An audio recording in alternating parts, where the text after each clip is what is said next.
Assalamualaikum warahmatullahi wabarakatuh. Kami dari kelompok 8 mata kuliah Bioresiko, Bioetika, dan Keselamatan Hayati akan mempresentasikan hasil inspeksi K3L kami di Laboratorium Biologi Kelautan.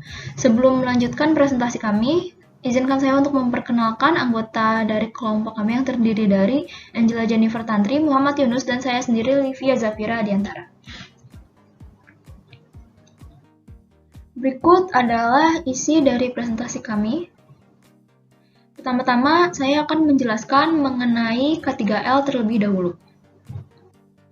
Keselamatan dan kesehatan kerja atau yang disebut dengan K3L merupakan ilmu pengetahuan dan penerapannya dalam upaya mencegah kemungkinan terjadinya kecelakaan dan juga penyakit akibat kerja. Kecelakaan kerja dapat terjadi akibat kelalaian dari perusahaan, pekerja, ataupun keduanya yang dapat mengakibatkan kerugian bagi pekerja maupun perusahaan. Salah satu upaya untuk pencegahan terjadinya kecelakaan kerja adalah dengan melakukan inspeksi K3L di lingkungan kerja tersebut. Selanjutnya merupakan tujuan dari inspeksi K3L, yaitu untuk mengidentifikasi bahaya di area kerja, menemukan penyebab bahaya, merekomendasikan tindak untuk mengendalikan bahaya, meningkatkan kepedulian tentang K3L, menilai kesadaran pekerja mengenai K3L, serta untuk mengukur dan juga mengkaji usaha serta peranan dari supervisor terhadap K3L.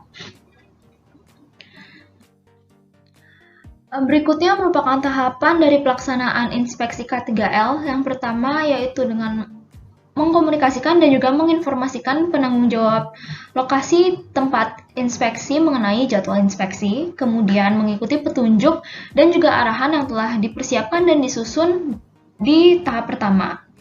Lalu dilanjutkan dengan mengamati lingkungan kerja dan juga rangkaian prosedur kerja di tempat tersebut. Selanjutnya terdapat kebijakan dan komitmen K3L. Kebijakan K3L pada Lab Biologi Kelautan belum secara tertulis, namun setiap kebijakan K3L yang diadakan sudah dikomunikasikan kepada semua pekerja laboratorium sebelum memulai pekerjaannya di lab tersebut. Yang ketiga ada perencanaan aspek K3L. Yang pertama, peraturan dasar K3L laboratorium belum secara tertulis, tetapi sudah disosialisasikan kepada semua pekerja laboratorium sebelum memulai pekerjaannya, terutama pada staf khusus penjaga lab tersebut. Selanjutnya, di Lab Biologi Kelautan, identifikasi bahaya, penilaian risiko, dan pengendaliannya, termasuk health risk assessment di laboratorium biologi kelautan sudah dilakukan secara berkala, yaitu setiap 3 bulan sekali. Berikutnya merupakan implementasi K3L di laboratorium. Untuk implementasi K3L di Laboratorium Biologi Kelautan, yaitu telah terdapat sumber daya laboran dan juga safety officer untuk mendukung penerapan K3L di laboratorium. Kemudian juga telah terdapat struktur organisasi pengurus laboratorium yang jelas, akan tetapi belum ada dalam bentuk printout dan juga sistem manajemen K3L yang jelas, namun juga belum terdokumentasikan. Untuk staf dan juga pengguna baru laboratorium wajib untuk mendapatkan pelatihan dasar mengenai K3L, Chemical Safety, Biorisk Management, dan juga pelatihan lain yang berkaitan dengan K3L. Akan tetapi, pelatihan bagi mahasiswa yang akan melaksanakan penelitian di laboratorium tersebut belum tersedia.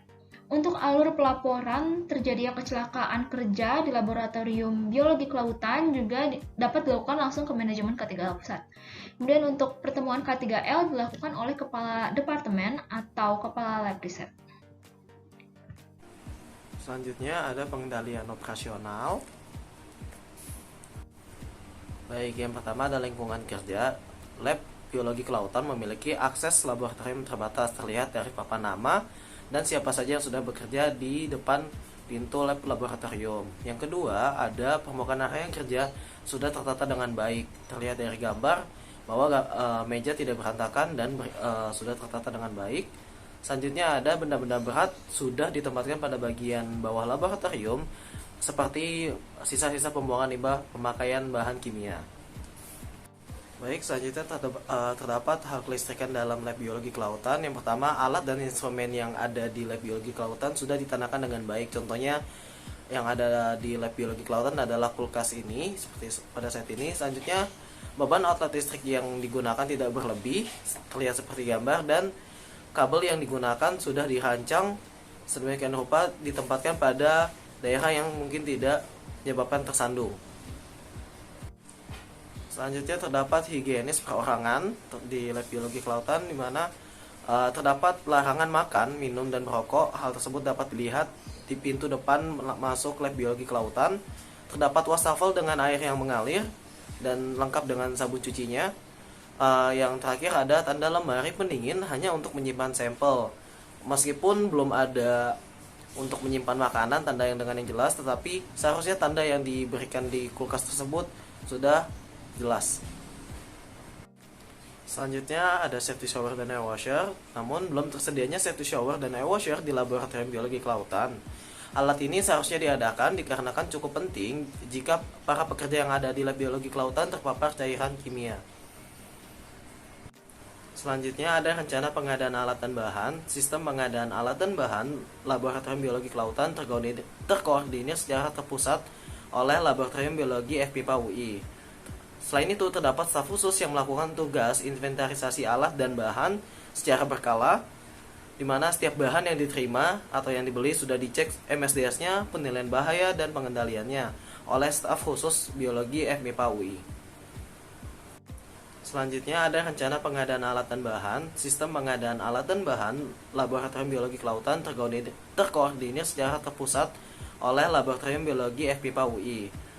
Selain itu, terdapat staf khusus yang melakukan tugas inventarisasi alat dan bahan secara berkala, di mana setiap bahan yang diterima atau yang dibeli sudah dicek MSDS-nya, penilaian bahaya, dan pengendaliannya oleh staf khusus biologi FMIPA UI.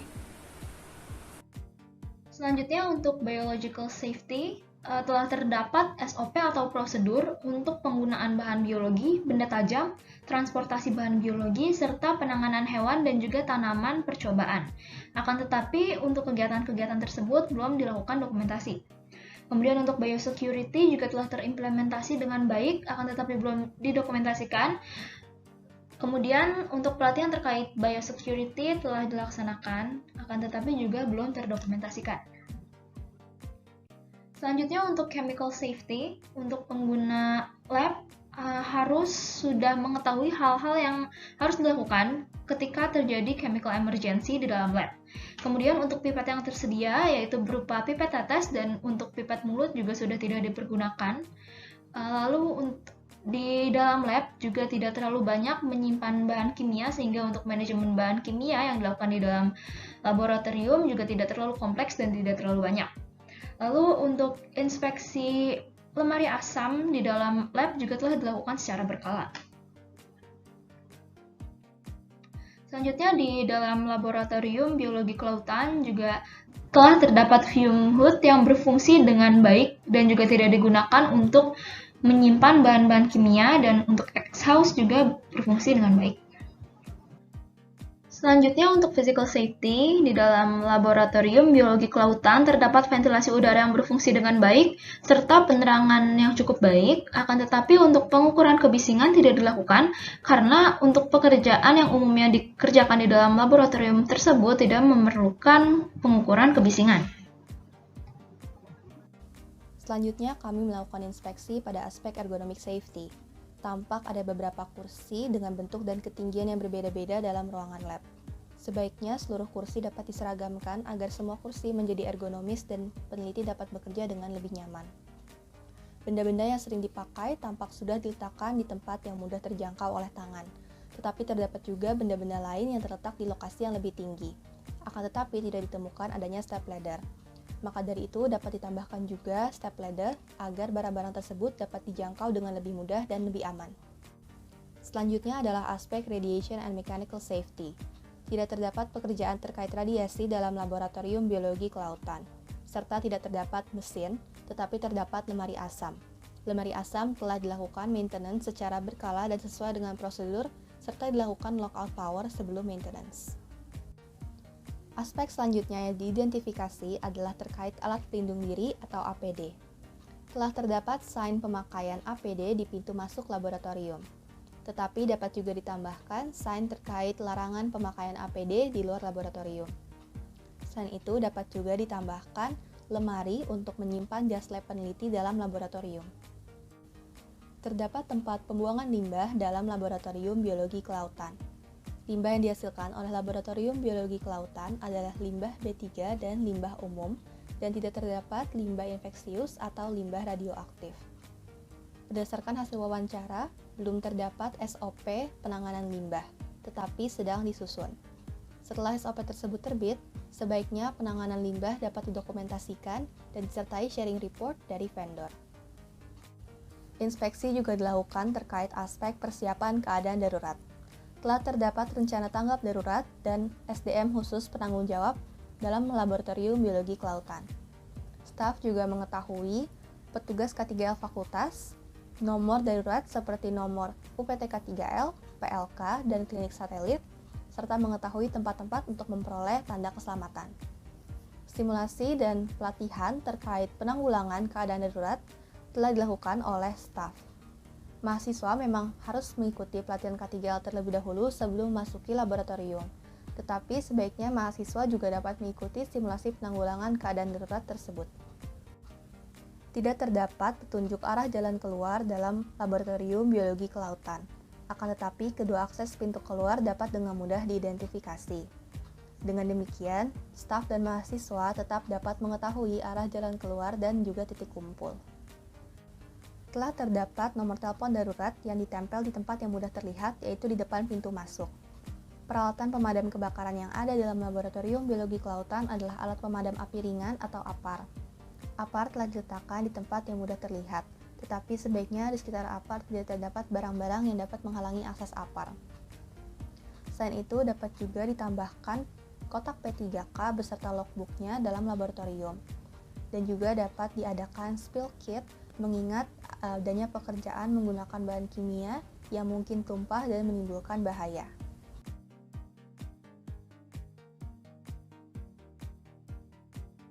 Inspeksi juga dilakukan terkait pemeriksaan dan tinjauan manajemen K3L.